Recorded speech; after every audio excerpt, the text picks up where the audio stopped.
भैया लुट जाएगा अमेरिका।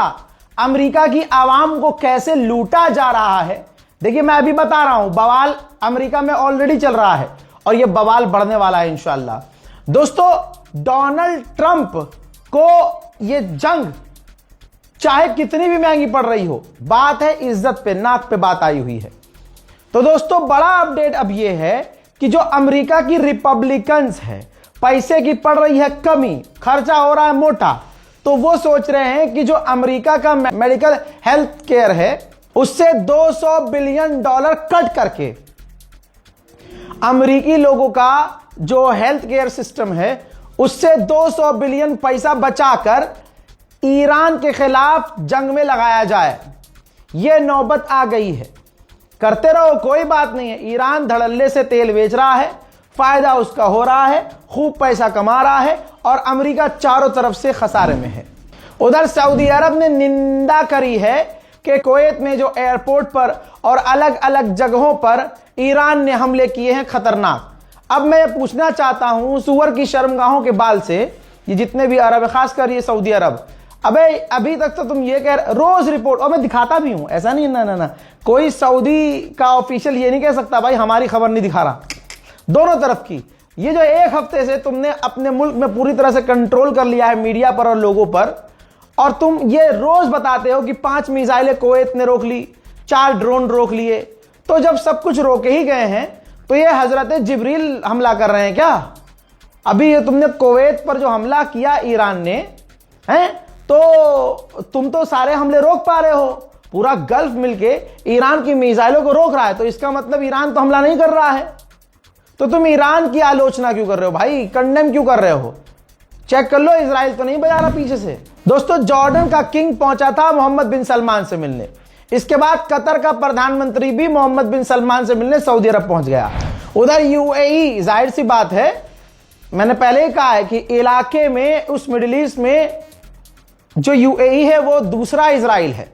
इस बात को तमाम उम्मते मुस्लिमा याद रखे, वरना पछताएगी। और दिमाग में कोई गलतफहमी मत रखना कि ओहो यूएई बड़ा इस्लामिक है, बिल्कुल नहीं है। सब ड्रामा है। क्योंकि देखिए, इस्लामी माहौल अलग है, लेकिन जो सरकार है वहां की, वो इजराइल की पूरी गुलाम है। अब वहां की गवर्नमेंट ने कहा है कि ईरानी रिजीम के साथ रहना काफी मुश्किल है, नामुमकिन है। दोस्तों, सऊदी अरब के करीब एक टैंकर खड़ा था, उस टैंकर पर 2 ब्लास्ट हुए हैं। क्या चीज टकराई है, मिसाइल या ड्रोन, मैं नहीं कह सकता, लेकिन हमला हुआ है। वो भी टैंकर चल नहीं रहा था, खड़ा हुआ था और सऊदी अरब के करीब था। उधर ईरान के प्रेसिडेंट ने बहुत लंबे समय के बाद पहली बार ऐसी तस्वीर सामने आई है कि फिजिकली मिलकर कैबिनेट मीटिंग की है। अभी तो सारा ऑनलाइन काम चल रहा था, और तो ये अब मीटिंग हुई है और फैसला ये लिया गया है कि जो भी जंगबंदी होगी उसमें हम ऐसी ही शर्त रखेंगे, हम तभी जंगबंदी के लिए राजी होंगे जिसमें हमारी सिक्योरिटी की गारंटी हो और हमारा जो पूरा जो मोटो है कंप्लीट होना चाहिए, और हम कहीं से भी अपने नुकसान में डील नहीं करेंगे। ईरानियन कमांडर ने एक महिला की, एक मां की वीडियो शेयर की है जो आपकी स्क्रीन पर है। सैयद माजिद मूसवी, ये बहुत सीनियर कमांडर हैं। इन्होंने, जिनके 8 जवान बच्चे शहीद हुए हैं, 8 जवान बच्चे, सोचिए। उन्होंने कहा है कि हम एक एक का बदला लेंगे। यहां पर एक बात याद आ रही है, ट्रेंड चल गया है भारत में, बुरा मान जाएंगे लोग लेकिन मुझ पे फर्क नहीं पड़ता। ट्रेंड चल गया है कि भाई मदद कर रहे हैं, अब स्लिप चाहिए, स्लिप, है ना। मेरी जान, 8 जवान बच्चे मारे गए, शहीद हो गए। 8 बच्चों के शहीद होने पर उस मां को लाखों सलाम कि उसने ईरानी गवर्नमेंट से, किसी अंजुमन से, समझ रहे हो, रसीद नहीं मांगी है। यही जज्बा होता। बट इसका मतलब यह नहीं है कि आप रसीद ना लें। भैया, ये तो इंडिया है, बहुत तरह के फ्रॉड हो सकते हैं, लेकिन मैं जज्बा बताने की कोशिश कर रहा हूं कि ये ईरान के अंदर का मामला है। क्योंकि ईरान के बाहर अगर आप कहीं को भाई किसी को मदद दे रहे हैं तो ऑब्वियसली आपको रसीद लेनी होगी।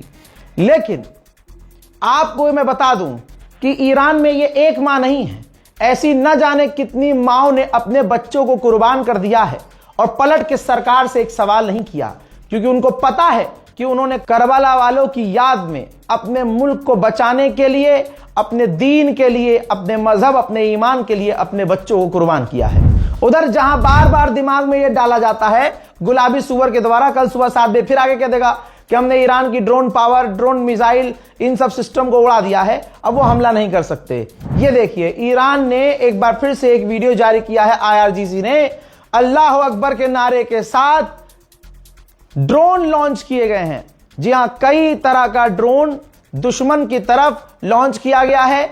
यही ड्रोन जाकर इजराइल और अमेरिका के बेस को तबाह कर रहे हैं। हजरात, आपके लिए फ्लाइट्स भी महंगी हो सकती है। अगर भारत में, मुझे पता है भारत में महंगी हो चुकी हैं फ्लाइट की टिकट, लेकिन मिडिल ईस्ट में सबसे ज्यादा, यूरोप में सबसे ज्यादा, क्योंकि जेट फ्यूल के जो दाम हैं भैया, ग्राफ देख लो, डबल हो चुके हैं, दाम आसमान पे पहुंच चुका है। ईरान के विदेश मंत्री से फ्रांस के विदेश मंत्री ने फोन पर बात की है। दोनों के बीच बात क्या हुई है सामने नहीं आई है। ईरान की स्टील फैक्ट्री पर इजराइल ने हमला किया, ईरान ने धमकी दी। मिडिल ईस्ट में कई जगह, खासकर पहले तो इजराइल, फिर उसके बाद UAE, कतर, बहरीन, यहां जो एल्यूमिनियम फैक्ट्रीज थी सबको ईरान ने निशाना बनाया, जिसके बाद एल्यूमिनियम के भी प्राइस 6 से 10% बढ़ने वाले हैं। बढ़ चुके हैं लेकिन अभी और बढ़ने वाले हैं। अमेरिकी सेनेटर ने बताया कि मैंने डोनाल्ड ट्रंप से बात की, कहा यह गया है, इस पर रजामंदी हुई है कि अगर ईरान ने हमारी शर्तें मान ली तो डील हो जाएगी, और अगर डील नहीं होगी तो अंजाम बुरे होंगे। डील होने के बावजूद जब जंगबंदी हो जाएगी तो सऊदी अरब इजराइल से नॉर्मलाइजेशन कर लेगा।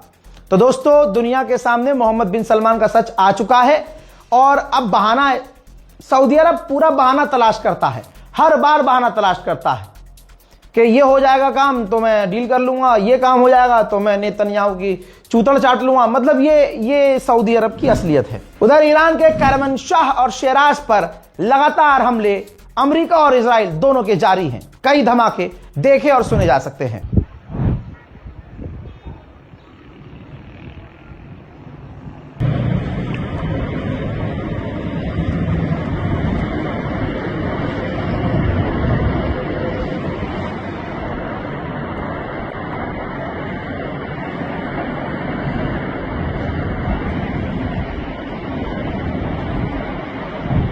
उधर इराक के आसमान में B-2 परमाणु बॉम्बर और फाइटर जेट उड़ते हुए नजर आ रहे हैं।